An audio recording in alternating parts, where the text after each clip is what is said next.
What's going on, guys? RBG here, bringing you another Marvel Spider-Man 2 update video. This was originally going to be a video where I pitched ideas on what features Insomniac should implement for the new game from previous Spider-Man games, but near the completion of the upload, Sony dropped a cryptic bombshell on us that alludes to us getting a glimpse at those features in a potential Marvel Spider-Man 2 reveal this week. So I'm going to briefly go over that before I segue into my main discussion on what features I want to see. Firstly, I just got to say that it seems like Sony is prepping for a massive Spider-Man rollout, because we already have the No Way Home movie that's finally been officially revealed. If you guys remember, a couple months ago I mentioned that they most likely reveal Marvel Spider-Man 2 shortly afterwards. The first game came out at the perfect time since Spidey was featured in Avengers Infinity War that same year, and this allowed them to add the Iron Spider suit as one of the DLC costumes. It's also worth noting that although the game had been out for the better half of 2018, they were able to utilize some suits from Spidey films that came out afterwards, such as the Into the Spider-Verse and Far From Home films. It's like everything works hand in hand when it comes to Insomniac Spider-Man and the movie side of things. I'm pretty sure there's going to be a plethora of new suits and cross promotions for Spider-Man No Way Home. Like, I don't think they showed out the PlayStation 5 at the end of the trailer for nothing, so Sony definitely has a lot in store for Spider-Man fans. I also want to briefly mention that it's been highly rumored that Crystal Dynamics will be revealing their iteration of Spider-Man for Marvel's Avengers, which highly seems likely since he's exclusively tied to Sony PlayStation. But anyways, regarding the potential announcement we'll be getting for Marvel Spider-Man 2, Sony posted on PlayStation.blog talking about some of the exclusives they're going to showcase for the PS5. They said, and I quote,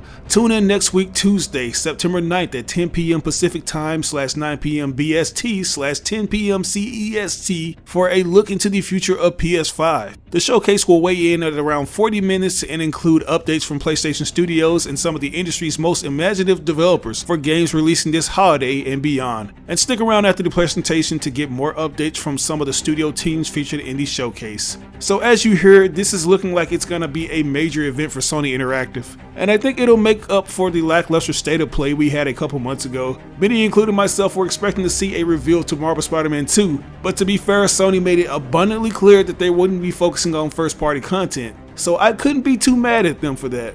But this time around, they're going to be showing off PS5 exclusives. Something that's worth noting is that by the time the showcase airs, the 3rd anniversary of Marvel Spider-Man will have hit a couple days prior, and I feel like this is the perfect event to celebrate it by revealing its sequel. There have been a ton of rumors that suggest that it went into development a few months after the first entry, and it might sound impossible since Insomniac has released 2 games a few months apart, but it's important to point out that the studio is a top priority for Sony, and the manpower has since doubled since they've been acquired to develop PlayStation's exclusive games. So if they can churn out 2 games like Marvel Spider-Man Miles Morales and the new Ratchet & Clank game, just imagine how much they can do for this new Spider-Man game. Like, I got a feeling that this thing is going to be huge, especially with what the PlayStation 5 has to offer. And I know you guys are wondering if this game will also be available on the PlayStation 4, and unfortunately I have to say no. Even though a lot of people, including myself, haven't been successful in acquiring a PS5 since most of the units are sitting in the scalper's inventory, I don't think it would be a smart move for Sony to push this title on both devices, because if they do, they're going to have to make a lot of compromises that could block the game from reaching its full potential. Although the difference between the PS4 and PS5 versions will obviously be night and day,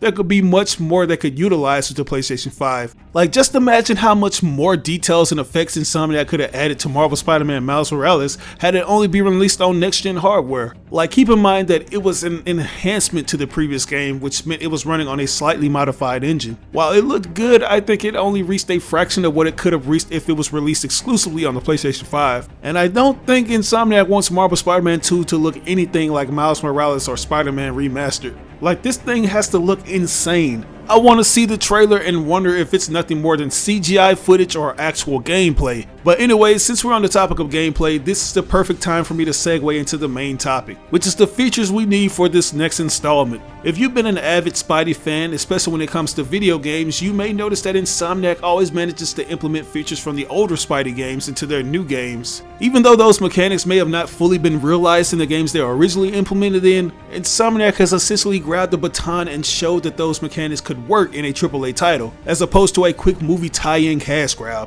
They just understand what feels right when it comes to controlling the web slinger. But with that said, I think there are a lot of features fans still haven't gotten for Marvel Spider-Man, and they're desperately waiting to see it in a sequel. Something that I've seen highly criticized about Insomniac's version of Spider-Man is the combat, and I'm pretty sure a lot of you are scratching your heads about this. I mean, the first time I heard about this complaint, I was doing the same thing. I remember getting into a debate with someone who suggested that the game was overrated and it was actually too casual for his taste, based solely on the combat system. And I found that ridiculous to judge a game based on that alone. But I just couldn't refute the fact that Marvel Spider-Man's fighting mechanics aren't as complex or gratifying as the previous Spidey games. I mean, don't get me wrong, I feel like Insomniac made the controls feel buttery smooth and intuitive. The way you can transition from ground to web swinging during combat feels sensational, but I feel like the actual hand-to-hand combat moves are very limited and can be repetitive at times. The main focal point of the combat for Insomniac's version of Spider-Man is obviously the gadgets, and I already know some of you are going to comment that Miles Morales had more to his combat, but as I pointed out before, the Venom-based attacks felt like the electrically insulated suit mod from the first game with a few upgrades. Other than that, you still feel like you're rapidly pressing the square button with no unique inputs. And that's why I'm hoping that we get a combat system that's in the same realm as the likes of Spider-Man 2 the movie game or Web of Shadows. Although they weren't completely polished, they did enough to give us some of the best mechanics we've ever played in a Spider-Man game. To this day, I don't feel like there was a game that matches Spider-Man 2 the movie game in that aspect. Like the way Treyarch was able to expand on each individual punch and kick was so cool. We're talking a basic punch that could essentially be upgraded to a sick launcher where Spider-Man sends you in the air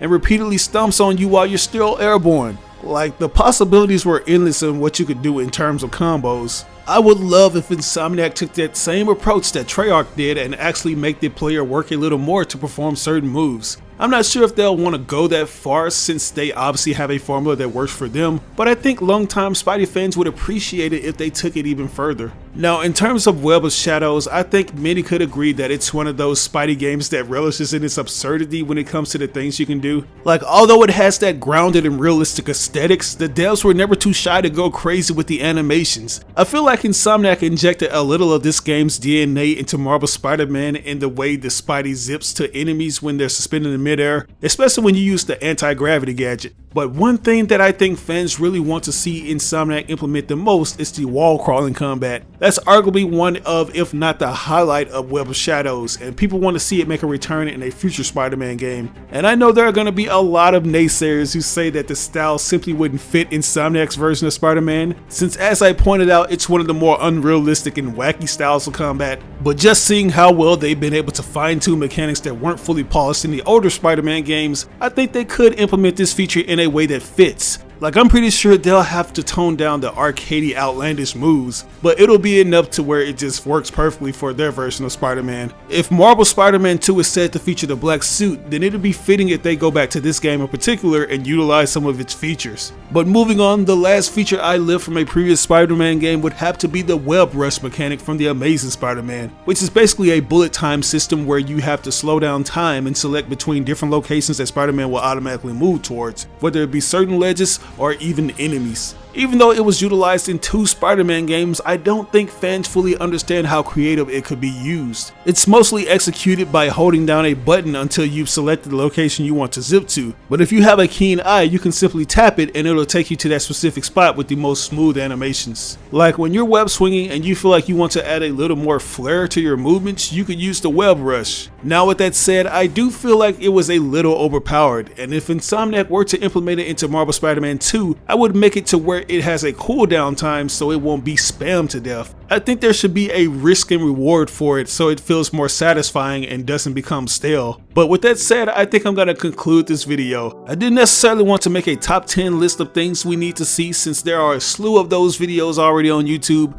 I just wanted to suggest some of the things I think should make it in and give a deeper explanation why. Hopefully by the time this video goes live, it'll officially be on the 3-year anniversary of Marvel Spider-Man. Anyways, what are your thoughts? Do you think the upcoming PlayStation event will reveal Marvel Spider-Man 2? And what are some of the features you'd like to see in? Let me know in the comments below. As always, I ask you like or dislike the video. It doesn't have to be a thumbs up, it can be a thumbs down. Any feedback is good feedback and will only help me improve on future videos. But if you really enjoyed this video, it would help me out a lot if you shared it with all your friends and followers on social media outlets. Sharing really makes a difference. But once again, this is your boy RBG signing out on another Spider-Man video. I'll catch you guys later. Peace out.